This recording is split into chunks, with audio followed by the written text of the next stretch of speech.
Heading लगाओ बेटा। नया topic, unit and dimension. Heading लगाओ, यूनिट एंड डायमेंशन।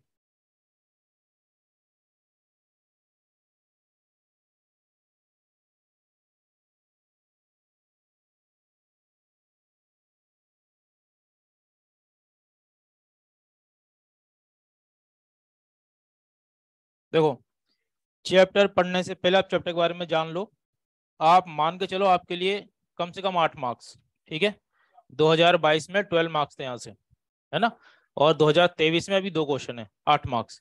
कंपेयर करने जाओ अगर आप अदर टॉपिक से, जैसे मान लो इलेक्ट्रोस्टैटिक है, कितने दिन पढ़ोगे आप? 20 से 22 दिन कम से कम, ज़्यादा ही पढ़ोगे उससे। उसमें से भी, हाँ, 1 महीना। संडे वनडे निकाल दो, 20 से 22 लेक्चर पढ़ता है कुछ। तो आपको उसमें से भी कितने मार्क्स मिलेंगे? 8 मार्क्स। ठीक है। कंपेरेटिवली ये टॉपिक बहुत छोटा है और इजी भी है। आपको पता है क्वेश्चन कहाँ से आता है? डायमेंशन से आता है, एरर से आता है और मेजरमेंट से आता है, स्केल से। एक क्वेश्चन 2022 में वहां से भी आया था, सिग्निफिकेंट फिगर से। तो ले दे के हमें 5 से 7 चीजें पढ़नी है इसके अंदर। ठीक है, पूरे चैप्टर में। इजी है, इजीली 8 मार्क्स गेन हो जाएंगे आपके। ठीक है, और जो जो मैं यहाँ पे लिखा रहा हूँ वो लिखते रहना। अभी स्टार्टिंग में बेसिकली मैं आपको 5 6 डेफिनेशन लिखाऊंगा। ज्यादा डेफिनेशन वाला काम अब नहीं करेंगे, क्योंकि आप कहाँ पे आ गए? 12th में। डेफिनेशन ज्यादा काम नहीं आएगी। लेकिन वो डेफिनेशन जिससे कोई क्वेश्चन बन सकता है ना, वो मैं आपको लिखा दूंगा। ठीक है। हेडिंग लगाओ, पहला फिजिकल क्वांटिटी।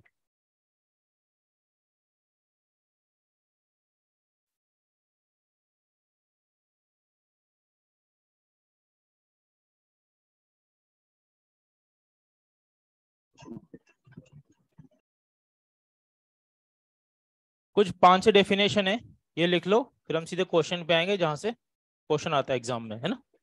देखो, फिजिकल क्वांटिटी क्या होती है? ऐसी क्वांटिटी जिन्हें आप मेजर कर सकते हो और जिनके हेल्प से क्या बनाएंगे? फिजिक्स के लॉस बनाए गए, उन्हें क्या बोलते हैं? Physical quantity. जैसे फोर्स है, अब फोर्स को मैं नाप सकता हूँ ना, और यूज क्या करूंगा उसका? फिजिक्स में। मास है, मास को नाप सकते हैं, यूज क्या करते हैं उसका? फिजिक्स में। फोर्स बनाने में एम है, इस तरीके से। तो इसमें एक लाइन लिखो, the quantities which can be measured, the quantities which can be measured to describe, the quantities which can be measured to describe law of physics, to describe law of physics known as physical quantities.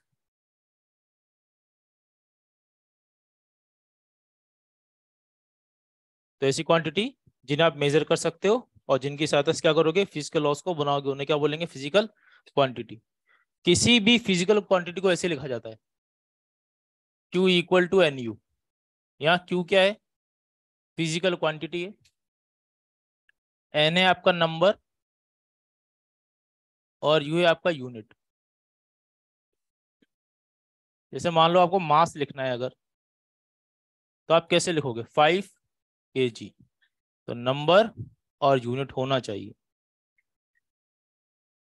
लिखते चलो सभी धीरे धीरे।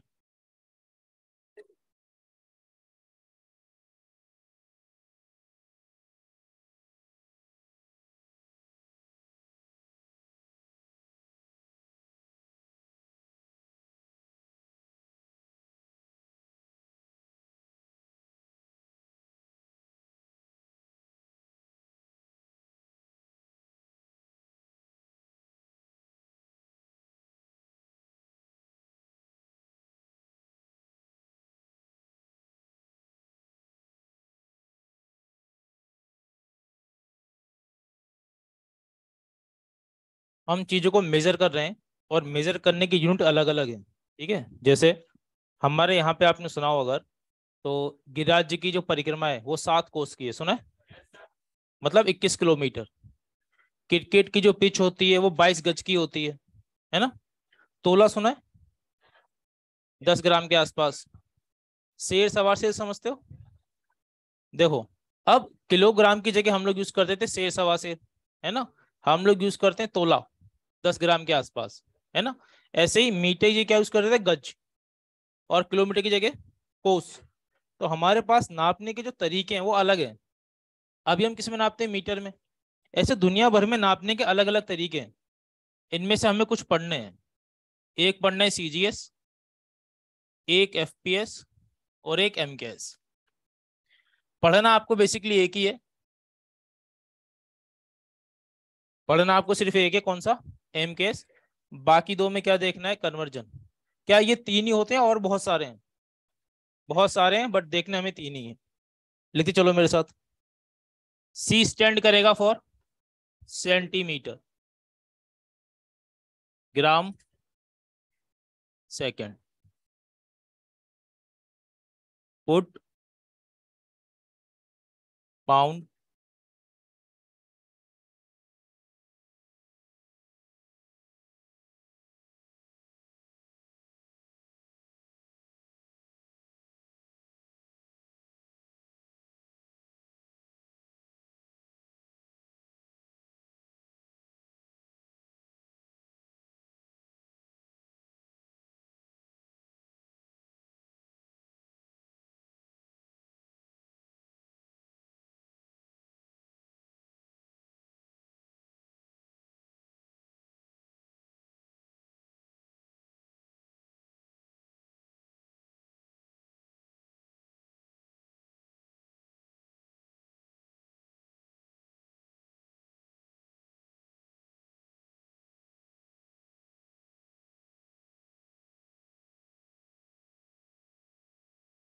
अगला है SI system. देखो क्यों बनाया गया ऐसा एक सिस्टम बनाया गया?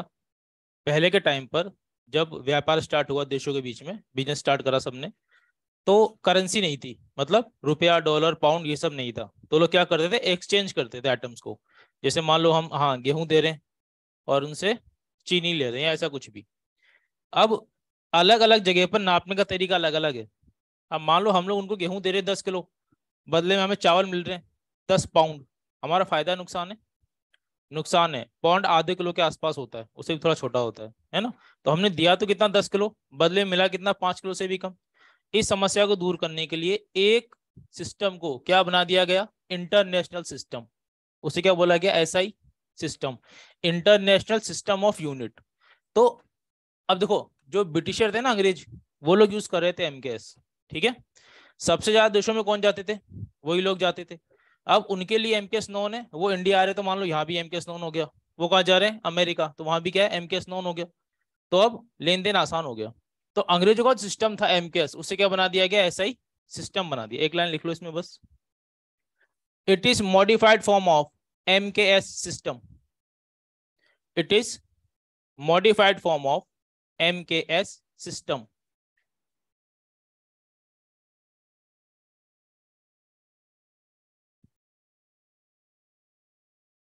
It is modified form of MKS system. तो ये सिस्टम कुछ भी नहीं है, एमकेएस ही है।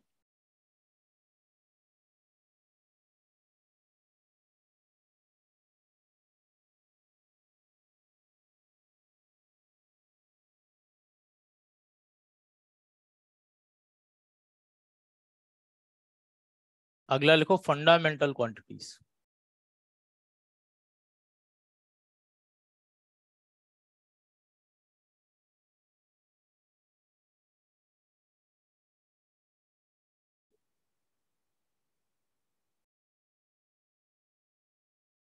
क्या होती है फंडामेंटल क्वांटिटी?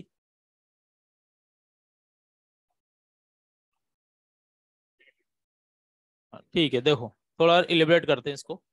जैसे अगर मान लो मुझे इंग्लिश में एक वर्ड लिखना है कैट, तो मुझे 3 अल्फाबेट चाहिए, CAOT।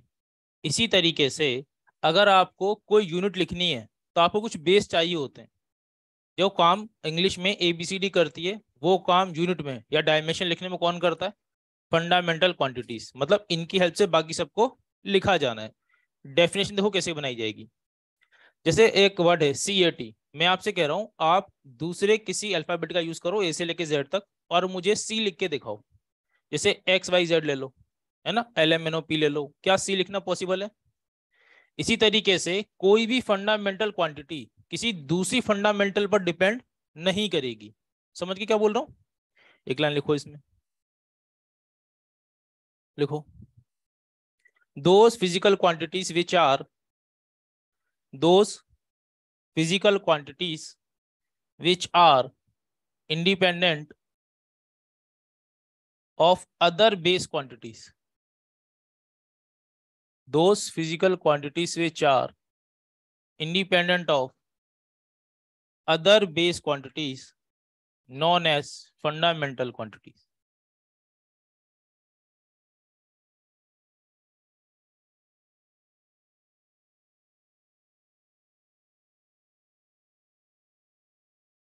कितनी होती है? ठीक है, मेरे साथ ही लिख लो। पहला बोलो, length unit metre, symbol small m। Second, mass kilogram,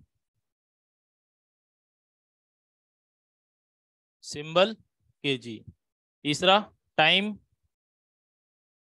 second small s। Fourth, temperature kelvin capital K. Fifth, electric current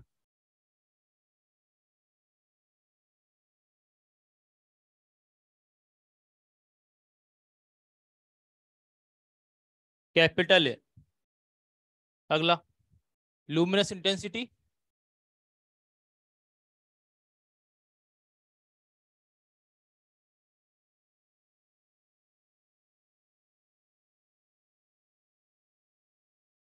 CD, amount of substance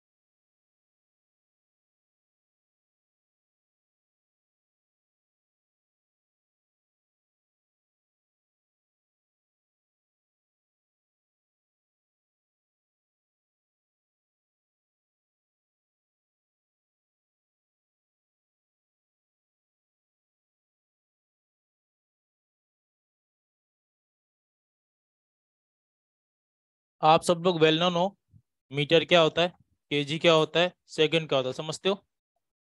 ये साइंटिस्ट के नाम हो गए, इन्हें किस में लिखना है? कैपिटल लेटर में। ठीक है, अगर कभी भी कोई यूनिट किसके नाम पे बनी हो, साइंटिस्ट के नाम पर, तो उसे कैसे लिखा जाता है? कैपिटल लेटर में। ऑनर देने के लिए ऐसा करते हैं, कोई लॉजिक नहीं है उसके पीछे। ठीक है, मोल समझते हैं सब लोग? What is candela? कैंडला क्या होता है? कैंडला शब्द का मतलब क्या है? जैसे मीटर समझते हो ना, मीटर डिस्टेंस होती है, लेंथ होती है, ऐसे कैंडला क्या होता है?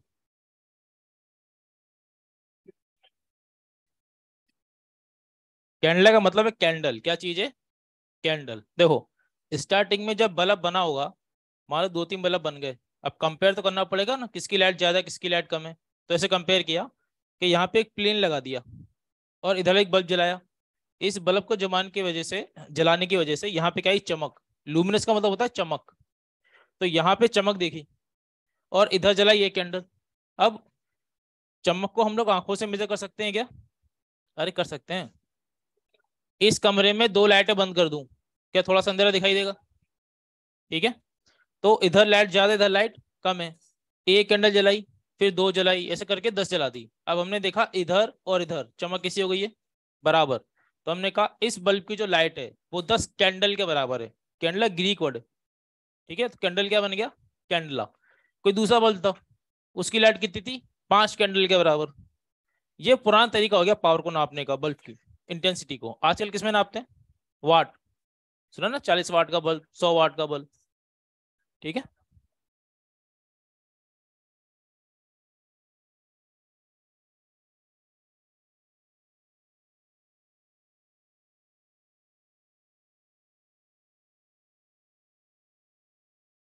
अगला लिखो। अगला लिखो, ड्राइव्ड क्वांटिटीज, ये क्या होती हैं? जिन्हें फंडामेंटल की हेल्प से बनाया जाएगा।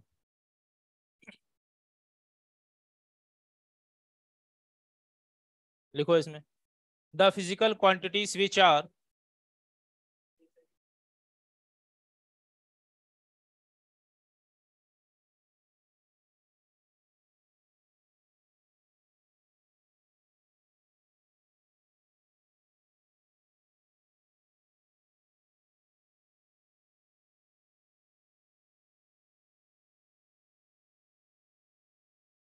the physical quantities which are described with the help of fundamental quantities, the physical quantities which are described with the help of fundamental quantities is known as derived quantities. With the help of fundamental quantities is known as derived quantities. Example लिख लो, metre upon speed क्या होता है? Metre upon second. इसमें तो use करे आपने एक तो मीटर और एक सेकंड। तब जो भी बनेंगी बाकी सब किस में आ जाएंगी? ड्राइव में। जैसे फोर्स, प्रेशर, है ना, एक्सेलरेशन, सब इसमें आ जाएगा।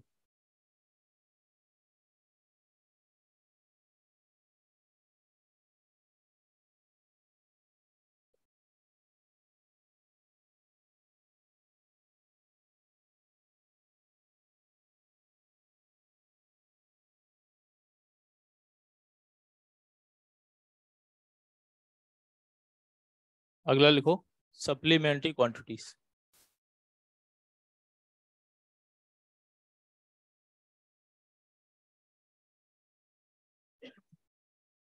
क्या होती हैं? ठीक है, देखो, जब सारी क्वांटिटी लिख ली गई तो पता लगा कि दो क्वांटिटी अभी रह गई जिन्हें ना तो इससे लिख पाना पॉसिबल हो रहा है और ना ही इससे लिख पाना पॉसिबल हो रहा है। कौन सी है? रेडियन और स्टेरेडियन।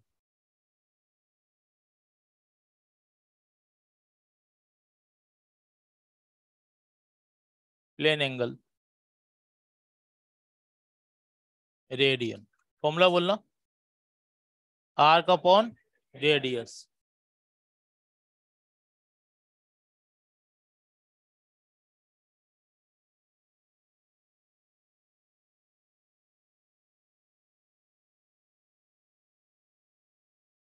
इसका formula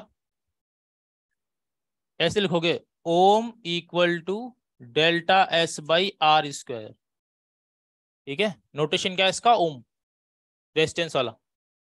Om equal to delta S by R square. देख लो होते क्या है ये।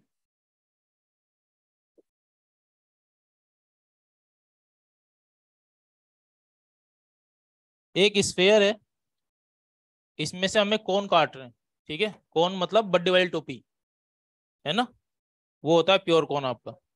तो अगर इसमें से कोन काटोगे आप ऐसे, तो ये जो एरिया आपको दिख रहा है, ये एरिया डेल्टा एस है।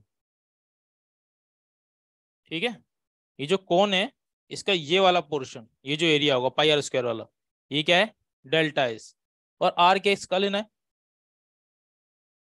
किसका? सरफेस का, स्फेयर का, मतलब कोन की हाइट लेनी है आपको। ठीक है, आर किसका ले रहा हूं मैं? स्फेयर का, मतलब कोन की हाइट। ठीक है, ये डेल्टा एस आर होता है आपका।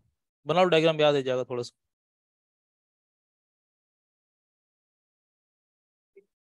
हाँ, तभी तो आर लिखा है।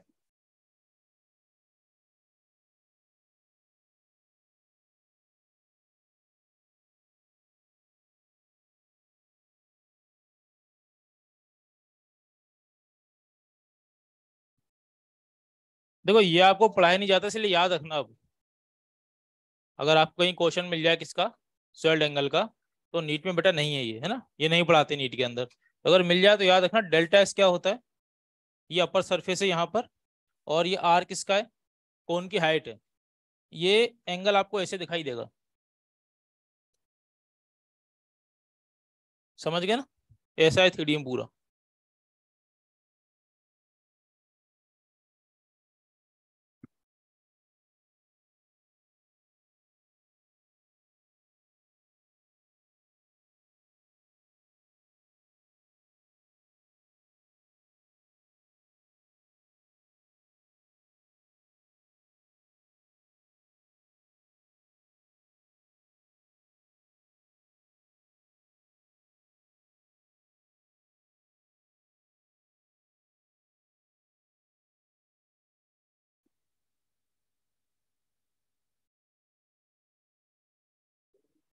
अगला लिखो इम्प्रॉपर यूनिट।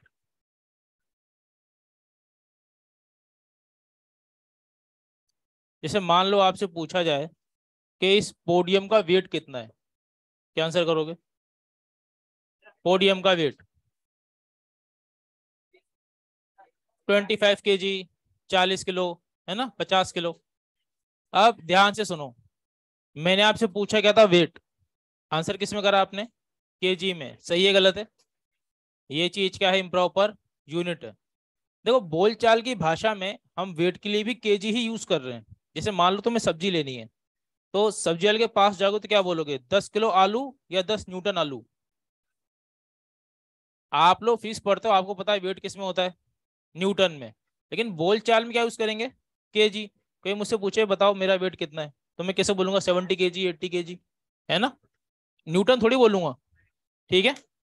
अब इसका मतलब क्या है? देखो, अगर जो क्वांटिटी है और जो यूनिट है उनका नेचर डिफरेंट है। जैसे क्वांटिटी तो क्या थी? वेट, है ना? और यूनिट कौन सी थी? मास की। तो दोनों का नेचर अगर डिफरेंट है तो क्या हो गया? वो इम्प्रॉपर यूनिट हो गई। ठीक है, एक लाइन लिख लो इसमें। KG is unit of mass, kg is unit of mass, but we also use for weight. kg is unit of mass, but we also use for weight. यही चीज क्या है? इम्प्रॉपर यूनिट है।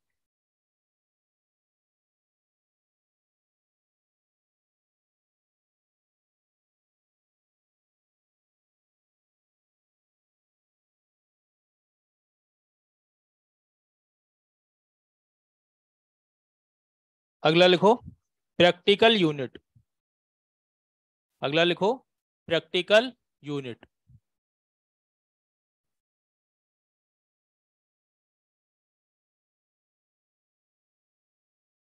देखो, अगर कभी मेजरमेंट बहुत ज्यादा बड़े या बहुत ज्यादा छोटे हो जाएं, तो हम फिर नॉर्मल यूज ना करके क्या यूज करते हैं? Practical unit.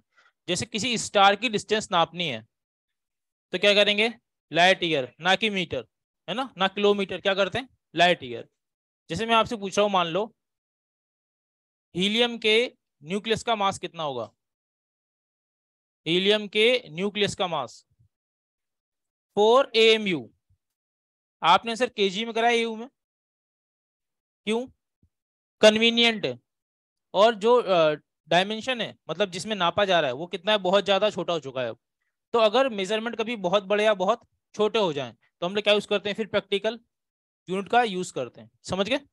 ये देखो, प्रैक्टिकल यूनिट दोनों में हो सकती है। ये फंडामेंटल में हो सकती है और ड्राइड में भी हो सकती है। जैसे फंडामेंटल में एग्जांपल ले रहे हैं हम, कौन सा? Light year.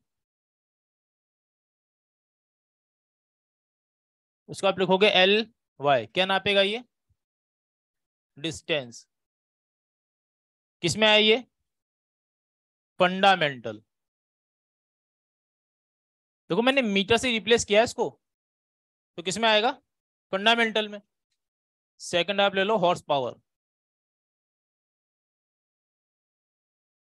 इसको आप लिखोगे ऐसे HP। ये किसमें आएगा? भाई पावर तो किसमें आती है? ग्राज में आती है ना, एनर्जी पर यूनिट टाइम। अब देखो, जब कार का इंजन फर्स्ट टाइम बना होगा, है ना, तो उसकी पावर को मेजर करना पड़ा होगा कि हम ये तो मेजर करें कि कितना ताकतवर इंजन है। तो उस टाइम पे क्या चलती थी? हॉर्स कार्ट, घोड़ा गाड़ी। तो अगर एक हॉर्स कार्ट 100 किलो का वेट लेकर चल सकती है और कार का इंजन 1000 किलो का वेट लेकर चल सकता है, इसका मतलब क्या? उसका पावर 10 टाइम्स है। ठीक है। अभी भी हमारे कार के जो मैनुअल होते हैं उसमें पावर किसमें लिखी होती है? हॉर्स पावर में।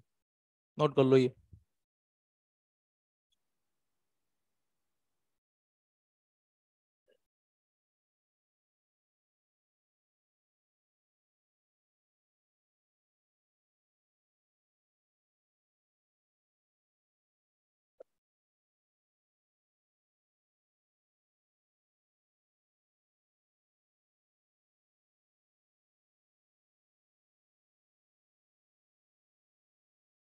डेफिनेशन खत्म, काम की बात स्टार्ट। हेडिंग लगाओ डायमेंशन। अच्छा एक चीज और, देखो यहाँ पे जो अभी आपने लिखा है ना, उन सबसे क्वेश्चन पुटअप किया जा सकता है। ठीक है, जैसे मान लो मैं आपको बोल दूं, मॉड्यूल का क्वेश्चन इसलिए सोल्व नहीं कराऊंगा मैं, बस देख लो ऐसे रफ वर्क है ना।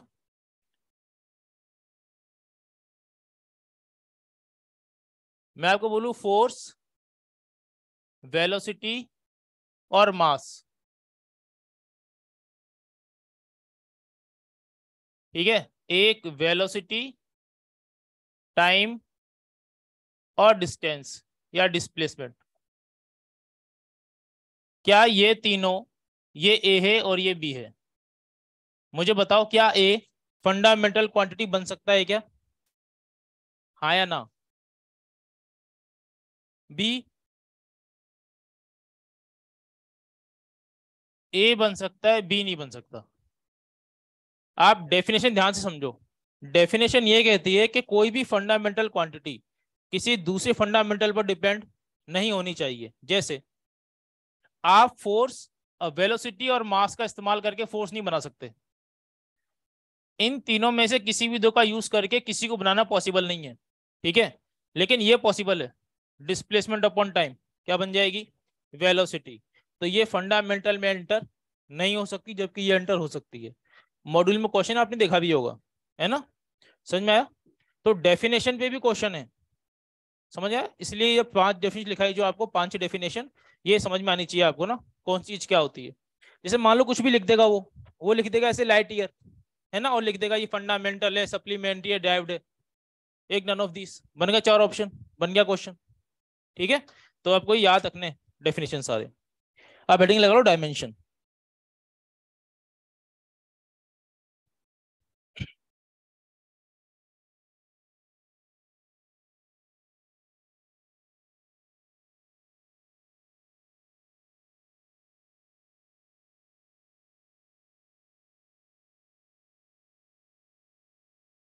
देखो,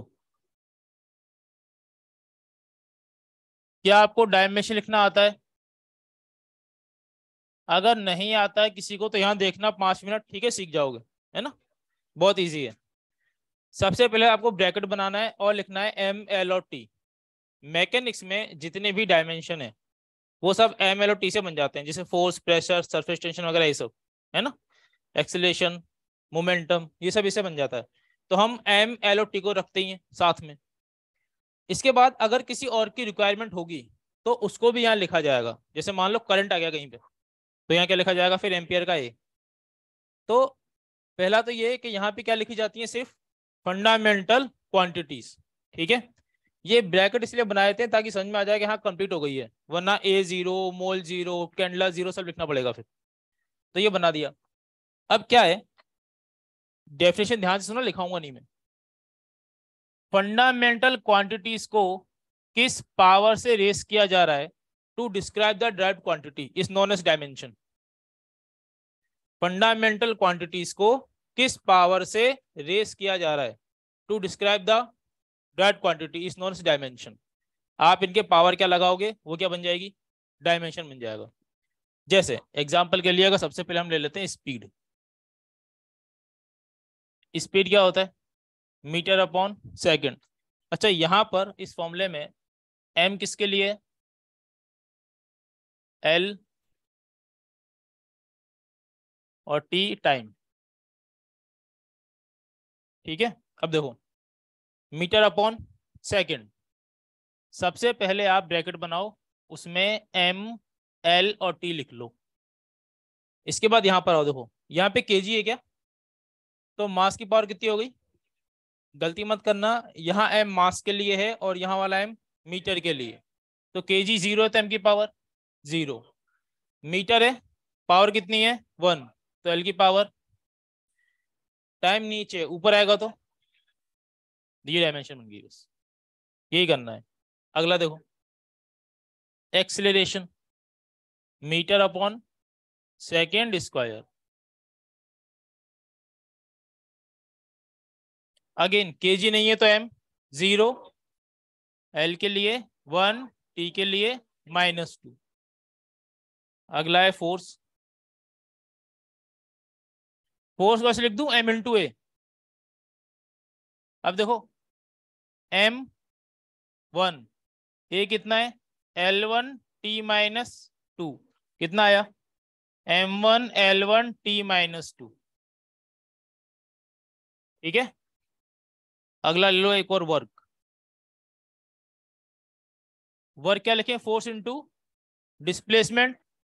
फोर्स आपको पता है M1L1T-2, और डिस्प्लेसमेंट के लिए एक और L1। अगर बेस सेम होते हैं तो मल्टीप्लाई में पावर ऐड हो जाती है। तो कितना बनेगा ये M1L2T-2, ये L1 और L1 कितना हो गया L2 स्क्वायर। वर्क का डायमेंशन ये होता है एनर्जी का, काइनेटिक एनर्जी का भी और पोटेंशियल का भी सेम होगा।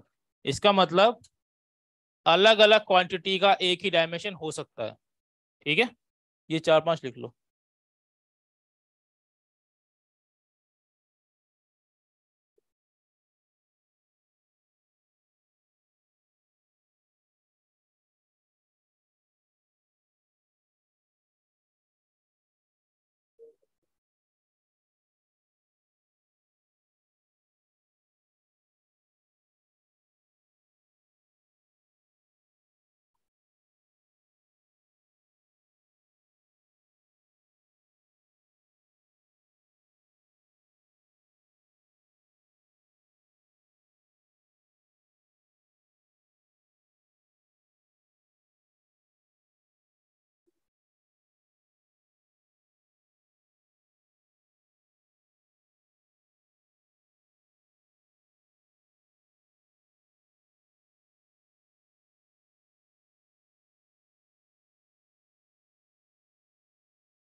आपके सिलेबस में मोर देन 160 डायमेंशन है।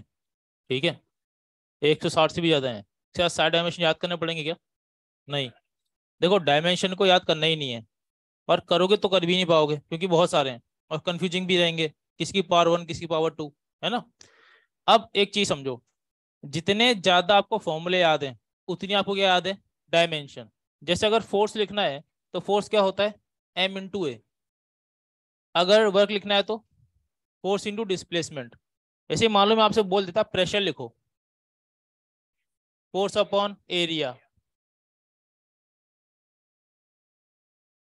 Force upon area. फोर्स क्या होता है M1L1T-2, और एरिया L²। तो ये ऊपर जाएगा तो L-2, तो ये हो गया M1L1T-2 और L-2। बोलो क्या बना, M1L-1T-2। अगर आपको किसी भी क्वांटिटी का डायमेंशन लिखना है तो आपको फॉर्मूला आना चाहिए। जैसे मान लो मैं बोलूं सरफेस टेंशन, फॉर्मूला बोलो फोर्स अपॉन लेंथ, क्या बन जाएगी डायमेंशन। तो ऐसे जितनी भी क्वांटिटी है आप सबका डायमेंशन बना सकते हो, बस आपको क्या आना चाहिए, फॉर्मूला। ठीक है, होपफुली आप 11th पढ़ चुके हो, तो 11th के फॉर्मूले आपको याद होने चाहिए। ठीक है, 12th में आप पढ़ोगे, अभी बहुत सारी क्वांटिटीज और पढ़ोगे, उसके फॉर्मूले भी आपको आएंगे। तो डायमेंशन उसके बाद ही आपको आएगी, तो टेंशन मत लेना कि सर डायमेंशन नहीं आ रही है मेरे को, वो बेटा टाइम के साथ ही आएगी। जब तक आप 12th खत्म करोगे तब तक डायमेंशन सीखते ही रहोगे। नया फॉर्मूला आया मतलब क्या आ गई, नई डायमेंशन। अब कुछ बेसिक देख लेते हैं अपन कैसे बनाया जाता है। जैसे मैं आपसे कह रहा हूं फाइंड डायमेंशन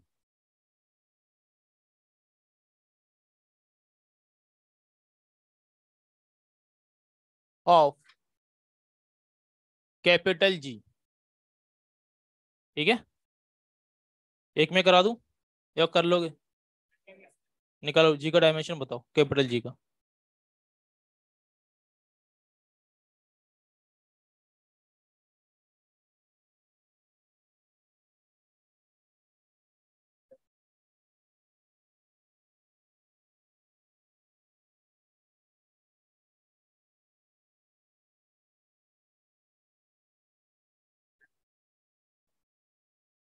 L3 T-2।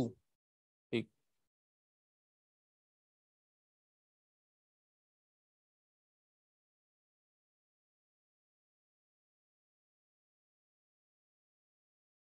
बनाओ सब लोग बनाओ।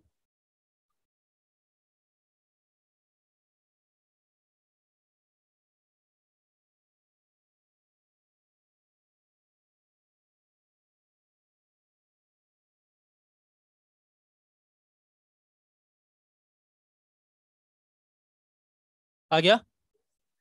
ठीक है, देखो किसी का नहीं आया तो यहाँ देख लो। सबसे पहले आपको देखो, कोई भी फॉर्मूला हो जिसमें बस क्या आना चाहिए, कैपिटल जी। आप चाहो तो उसे बना लो escape वेलोसिटी से, उससे भी डायमेंशन सेम ही आनी चाहिए। अभी अपन क्या यूज करेंगे, सबसे सिंपल, F=G m1 m2/r²। इसीलिए आपको ये वर्क, एनर्जी, फोर्स, एक्सीलेशन, कम से कम ये 2-5 डाट याद होने चाहिए, ताकि आने वाले क्वेश्चन में उसका हम डाट यूज कर सकें। अब सबसे पहले आप एक काम करो, इस फॉर्मूले को जमा लो जिसको आपने डायमेंशन निकालनी है। जी में निकालना है ना, तो जी की फॉर्म में जमाओ इसको। तो जी इक्वल टू क्या हो गया, F r² / m1 m2। ठीक है, यार ऊपर आ गया, m1 m2 को आगे नीचे। अब आप लिख दो डायमेंशन। तो ये तो जी है, इधर फोर्स आ गया m1 L1 T-2। आर का मतलब क्या है, डिस्टेंस मतलब लेंथ, तो क्या आ गया L²। और नीचे मास, और मास मास इंटू मास क्या बन जाएगा, m²। अब देखो, ये है m1 L1 T-2 और L², और ये m ऊपर आएगा तो m-2। जब बेस सेम होगा तो पावर ऐड होगी, -1, सॉरी +1 - 2, -1, तो m का पावर तो आ गया -1। L 1 और 2 3, और T-2, जो कि आपका जी का डायमेंशन।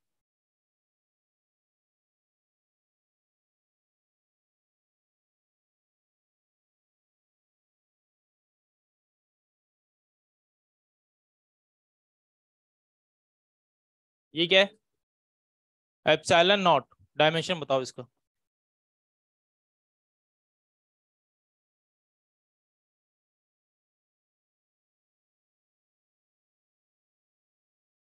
एक चीज याद रखना, जब आप फॉर्मूला लिखोगे तो आप लिखोगे क्यू, चार्ज। चार्ज कैसी क्वांटिटी है, फंडामेंटल या ड्राइव्ड? तो डायमेंशन किस में लिखी जाती है, सिर्फ फंडामेंटल क्वांटिटी में। तो आपको चार्ज को भी कन्वर्ट करना पड़ेगा, किसमें, फंडामेंटल क्वांटिटी की टर्म में। ठीक है, अब करो, बताओ क्या आएगा आंसर।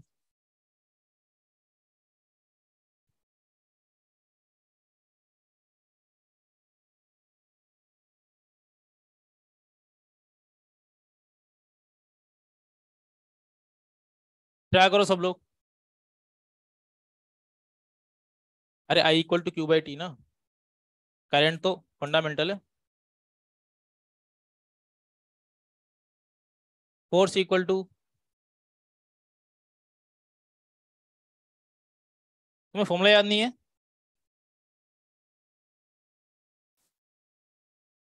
हाँ,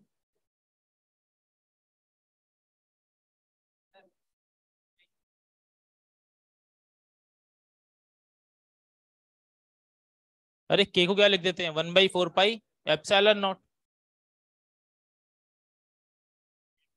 m1 L-3 T4 A2। हाँ ठीक है, m1 या -1, -1 आएगा ना। ठीक,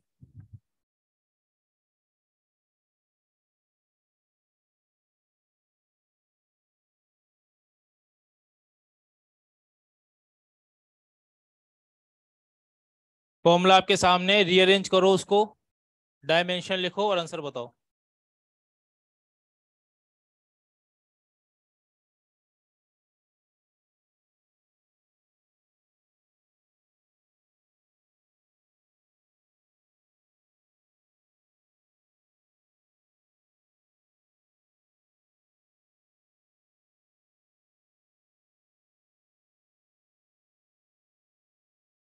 फॉर्मूले से बना ले बेटा, फॉर्मूले से बना लेना डायमेंशन।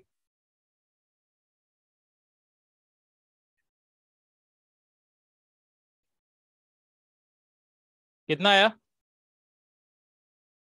आ गया। देखो सबसे पहले तो आप फॉर्मूले को बनाओ, किसकी फॉर्म में, एप्सिलॉन नॉट की फॉर्म में। तो एप्सिलॉन नॉट इधर आ जाएगा, इधर Q1 Q2 F R square. बेटा 4 पाई नंबर है, नंबर का कोई डायमेंशन नहीं होता, तो छोड़ दो उसको। अब देखो एप्सिलॉन नॉट 4 से लिखो M1 L1 T-2 और R के लिए L स्क्वायर। अब दिक्कत ये हो गई, Q खुद में कैसी क्वांटिटी है, ड्राइव्ड, तो इसको भी कन्वर्ट करना पड़ेगा किसमें, फंडामेंटल क्वांटिटी में। तो मुझे पता है I इक्वल टू क्या होता है, Q/T। तो Q क्या हो जाएगा, IT। मतलब जहां Q लिखा है वहां क्या लिख देना चाहिए मुझे, AT। ठीक है।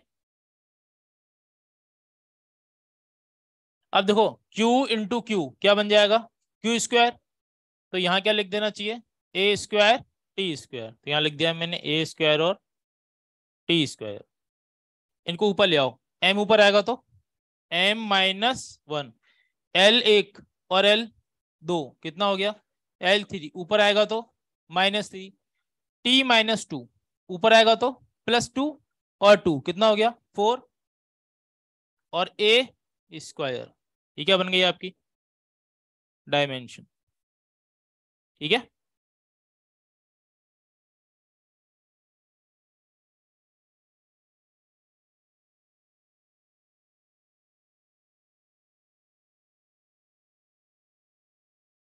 जिसका ये हो गया वो ये वाला करो।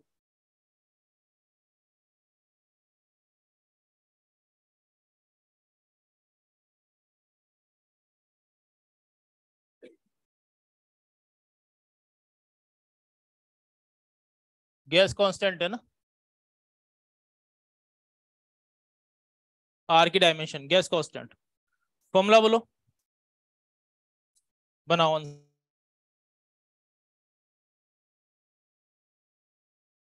हाँ नहीं नहीं इससे कोई, बाकी नोटेशन ऐसे करते हैं कि MLT पहले लिखा जाता है, पहले M फिर L फिर T, फर्क कुछ नहीं पड़ता, कर सकते हैं।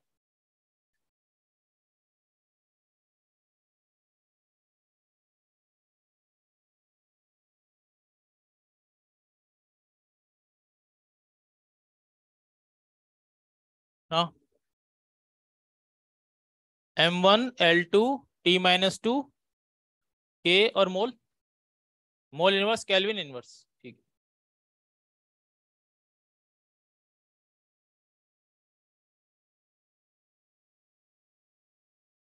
PV equal to NRT।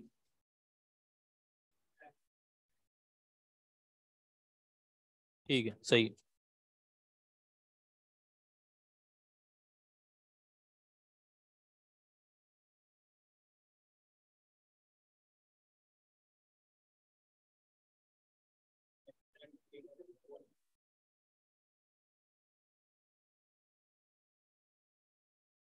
देखो फॉर्मूला है आपके पास PV इक्वल टू NRT।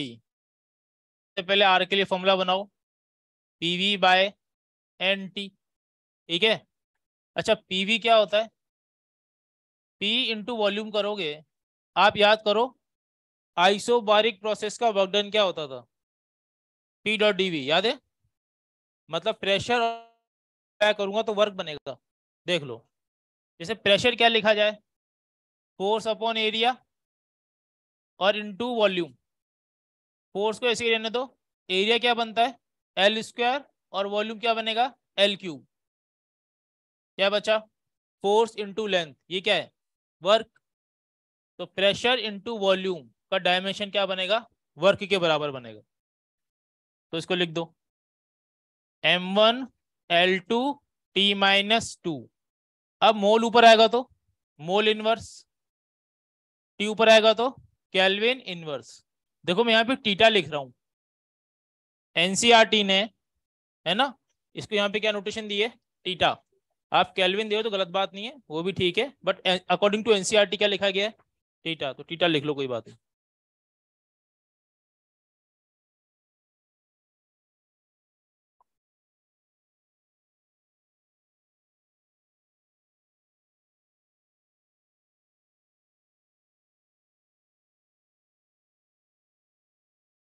बहुत है, एक होमवर्क में लिख लो, होमवर्क में करके लाना है क्वेश्चन ये। नहीं, अभी लेक्चर चलेगा। Dimension for Planck constant small H, Planck constant पढ़ा है ना तुमने केमिस्ट्री में? Small H,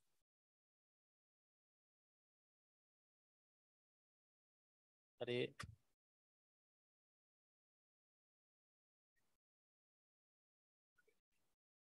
planks constant small H, formula बोलो। E equal to S C by lambda या एच न्यू, फ्रीक्वेंसी वाला कर लेना, आ जाएगा आंसर उस होमवर्क में वो। ठीक है, ये रफ कर दूं क्या? ये तो कर दें, हेडिंग लगाओ इंपॉर्टेंट पॉइंट।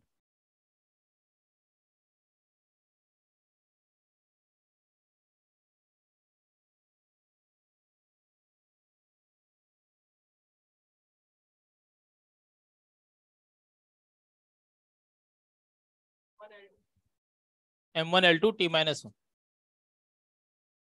देखो, अब सुनो, अब इधर ध्यान दो। अगर आप मॉड्यूल में एक्सरसाइज नंबर 2 देखोगे और PYQ देखोगे उसमें, तो पिछले 10-12 साल में आपको ऐसे 4 से 5 क्वेश्चन मिलेंगे जो इन पॉइंट्स पे डिपेंड करते हैं। ठीक है, तो ये इंपॉर्टेंट है ना?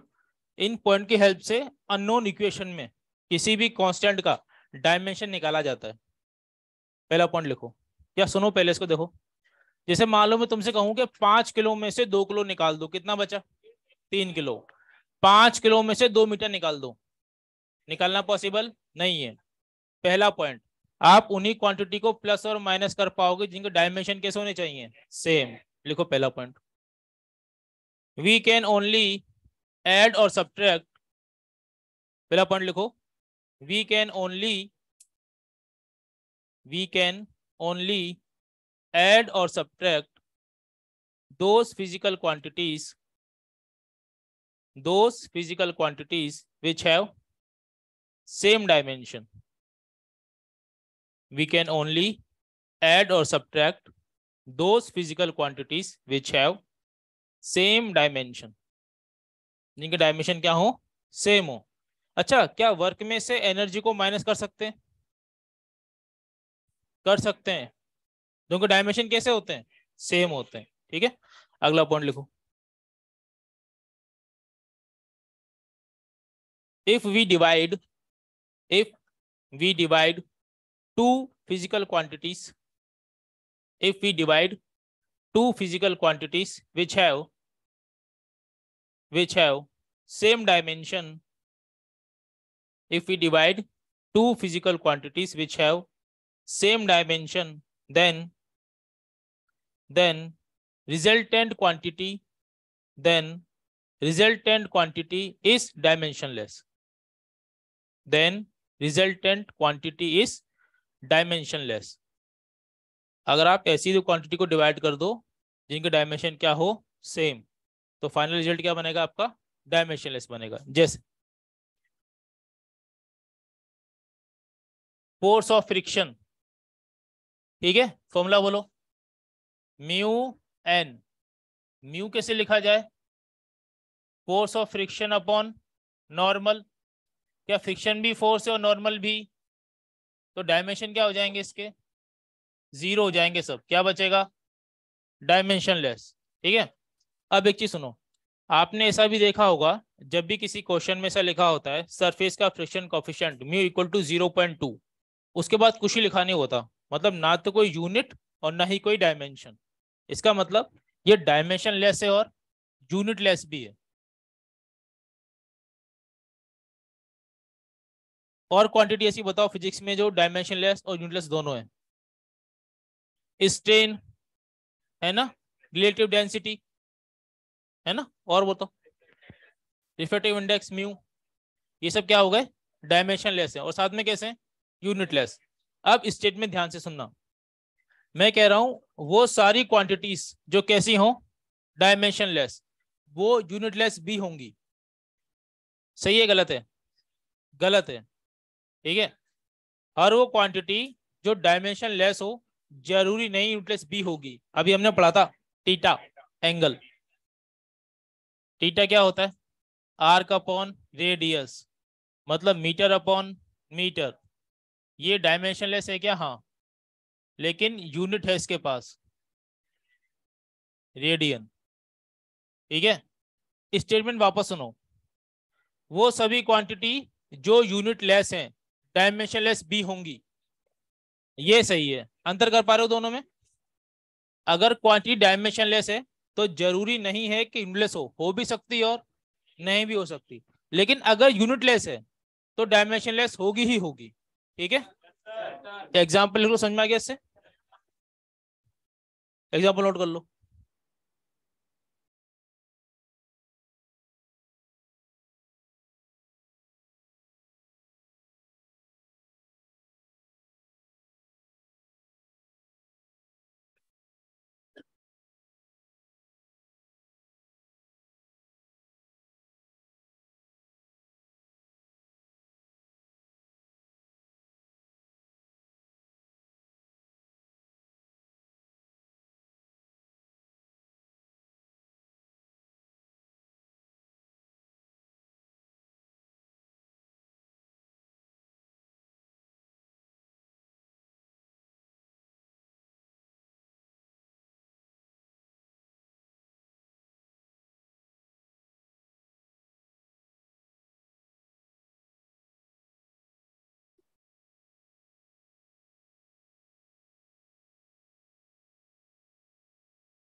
हो गया,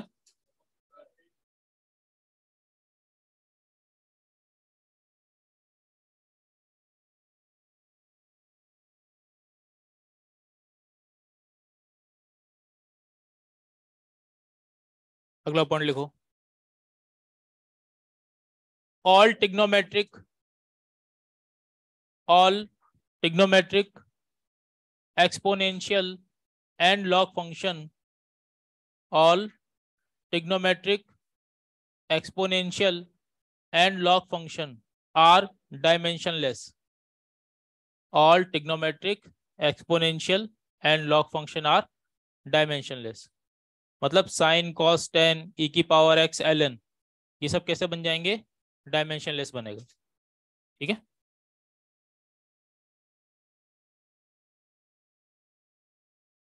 अगला पॉइंट लिखो,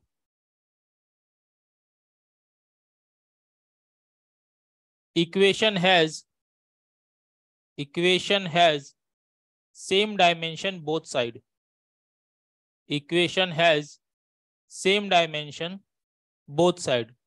किसी भी इक्वेशन में दोनों तरफ जो डायमेंशन है एलएचएस और आरएचएस में कैसी होंगी, सेम होंगी। ठीक है, तभी वो करेक्ट होती है, तो क्या होती है, गलत होती है ना। इसे आप बोलते हैं होमोजेनिटी प्रिंसिपल, ब्रैकेट में लिख लो होमोजेनिटी प्रिंसिपल।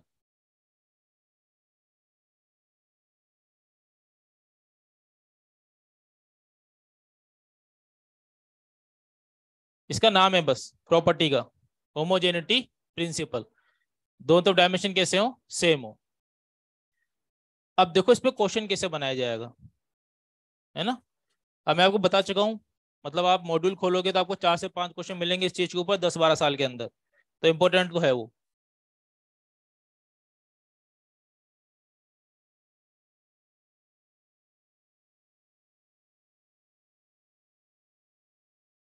क्वेश्चन को देने के दो तरीके हो सकते हैं। पहला तो ये कि वो इक्वेशन लिखेगा और बोलेगा कि इक्वेशन में यहाँ वाई जो है ये मीटर में है और टाइम जो है वो सेकंड में है, टी किसमें, सेकंड में। फिर आपसे बोल देगा ए और बी का डायमेंशन बताओ। ठीक है, अब ध्यान से देखो, एक तरीका तो ये है कि आपको दे दे कि ये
अरे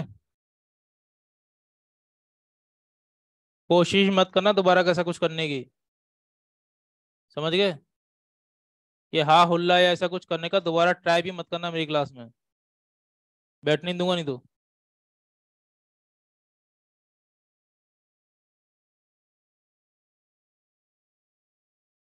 अभी दिख रहा है बेटा स्क्रीन?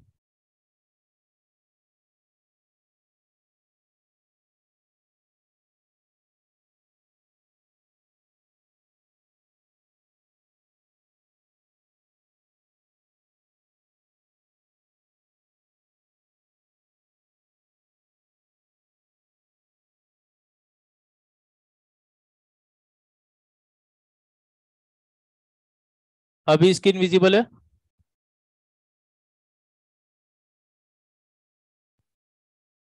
हाँ देखो, तो अभी तक हमने क्या देखा है? अभी तक हमने देखा कांस्टेंट निकालना, कि कांस्टेंट कैसे या कांस्टेंट की डायमेंशन कैसे फाइंड की जाएगी। अब हम देखेंगे डायमेंशन के यूज क्या है, मतलब एप्लीकेशन ऑफ डायमेंशन किसका कहाँ पर यूज किया जाएगा। हेडिंग लगाओ, application of dimensional formula. Heading लगाओ, एप्लीकेशन ऑफ डायमेंशनल फॉर्मूला।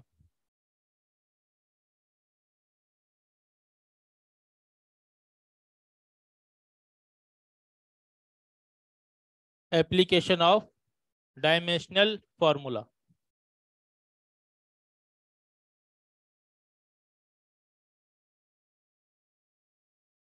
देखो, इसके दो यूज है हमारे सिलेबस में। पहला तो क्या है कि आप कन्वर्जन कर सकते हो with the help of dimension formula, मतलब एम के से कहाँ जाओ, सीजीएस में, सीजीएस से एफपीएस में, ऐसे। दूसरा ये हो सकता है कि आप क्या कर सकते हो, फॉर्मूला बना सकते हो, है ना। तो अपन दोनों विषय देखने वाले हैं अब कैसा होगा। तो पहला हम ले रहे हैं कन्वर्जन वाला। देखो मैं बाय द एग्जांपल सॉल्व करता हूँ इसको, ज्यादा इजी हो जाएगा। जैसे 1 newton is equal to 10⁵ dyne. अब देखो ध्यान से सुनो, जब भी आपसे कन्वर्जन करवाया जाएगा तो वो ऐसे बोलेगा 1 newton equal to dash dyne. ठीक है, तो आपको हर बार क्या निकालना है, किसी भी फिजिकल क्वांटिटी को ऐसे लिखा जाता है, N1 U1 equal to N2 U2। 1 newton equal to 10⁵ ठीक है, या क्वेश्चन ऐसे देगा 1 जूल इक्वल टू डैश अर्ग। ठीक है, तो हर बार आपसे क्या निकलवाएगा, वो N2 निकलवाएगा। क्या निकलवाएगा? N2। तो आपको ये फाइंड करना होता है। तो N2 के लिए फॉर्मूला क्या बनेगा, N2 equal to N1 U1 bye U2। ठीक है, अब देखो N2 equal to N1, unit लिखनी है ना, या डायमेंशन लिखना है। ऐसे लिखा मैंने, M1 bye M2, L1 bye L2 और T1 बाय T2।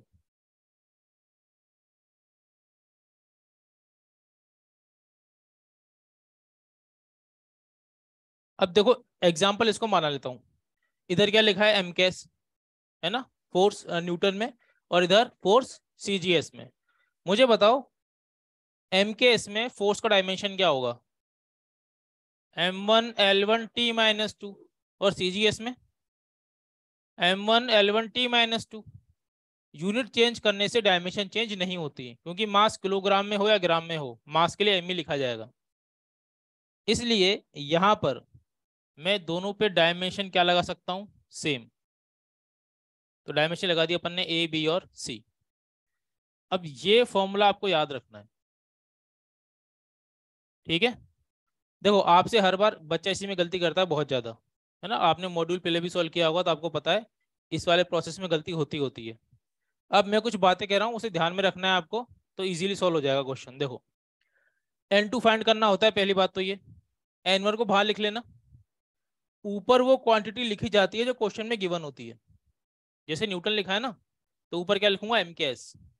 मान लो कोई अननोन क्वांटिटी होती, तो जो क्वेश्चन में गिवन है वो कहाँ लिखा जाएगा, हमेशा ऊपर, मतलब M1 L1 T1, ये वो क्वांटिटी जो आपको गिवन होती है। M2 L2 T2, ये वो क्वांटिटी है जिसमें आपको आंसर निकालना है। ठीक है, वो क्या है, U2। अब अगर मैं चाहता हूं इसको सॉल्व करना, देखो जैसे ये लिखा था N2 1, ऊपर क्या लिखूं kg और नीचे ग्राम, पावर कितना है 1, लेंथ के लिए मीटर और सेंटीमीटर, पावर 1, टाइम के लिए सेकंड और सेकंड, पावर -2। क्योंकि मैं डायमेंशन किसके लिखी है, फोर्स की डायमेंशन, वो MKS CGS दोनों में बराबर होती है, ठीक है, तो डायमेंशन सेम ही रहेगा। अब सेकंड सेकंड तो क्या हो गया, कैंसिल आउट, 1 की पावर -2 1, उसको भूल जाओ। तो बचा क्या यहाँ पर, यहाँ बचा N2 = 1। अब देखो अंदर आप किसी को भी किसी में कन्वर्ट कर सकते हो, कोई फर्क नहीं पड़ने वाला, ठीक है। जैसे अगर बच्चा बोले कि सर मैं ऐसे लिखूंगा 1000 ग्राम, kg को मैंने कन्वर्ट कर दिया ग्राम में, पावर 1, ऐसे मीटर को मैंने करा 100 सेंटीमीटर बाय सेंटीमीटर, पावर 1। ये बच्चा बोले सर मैं ऐसे करना चाहता हूँ 1 kg अपॉन 10 की power -3 kg, power 1, metre upon 10 की power -2 metre, metre metre, kg kg cancel out, gram gram cancel out. देखो यहां से क्या आया 10 की पावर 3 और यहां से 10 की पावर 2, 10 की पावर 5। यहां से देखो ये ऊपर आएगा तो 10 की पावर 3, ये ऊपर आएगा तो 10 की पावर 2। तो आप अंदर किसी को भी लिख सकते हो, कोई फर्क नहीं पड़ने वाला, लेकिन याद रखना ऊपर वो लिखा जाएगा जो आपको क्वेश्चन में गिवन है, और नीचे वो लिखना है जिसमें आपको आंसर फाइंड करना है, ठीक है। आगे समझ में, नोट कर लो।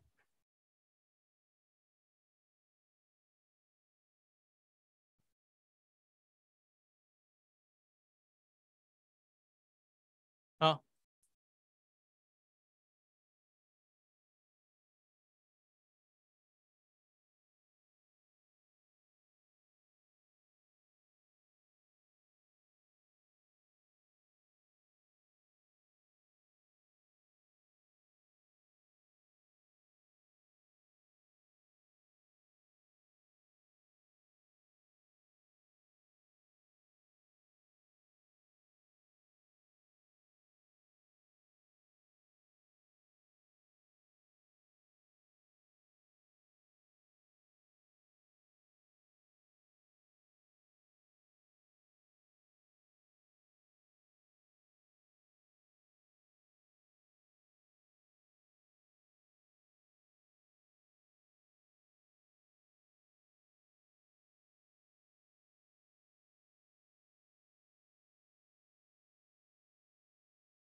देखो बेल होगी ना, तो एक आपको कन्वर्ट करना है 0.5 जूल से किस में जाना है, अर्ग में, मतलब CGS में जाना है।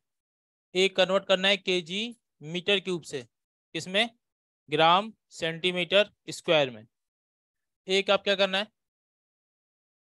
एक काम करो उल्टा करो इसको, MK CGS में जाओ, ग्राम सेंटीमीटर क्यूब से आप जाओ kg मीटर क्यूब में, ठीक है। अच्छा, एक्सरसाइज नंबर 3 का क्वेश्चन नंबर 1, वो भी कन्वर्जन वाला ही है, अननोन यूनिट में, वो करना है। इसके अलावा एक्सरसाइज नंबर 1 में 1 to 30 है ना।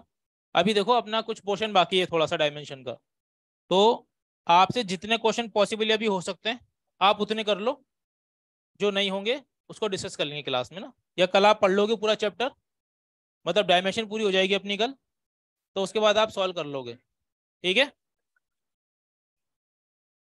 जितने भी हो जाए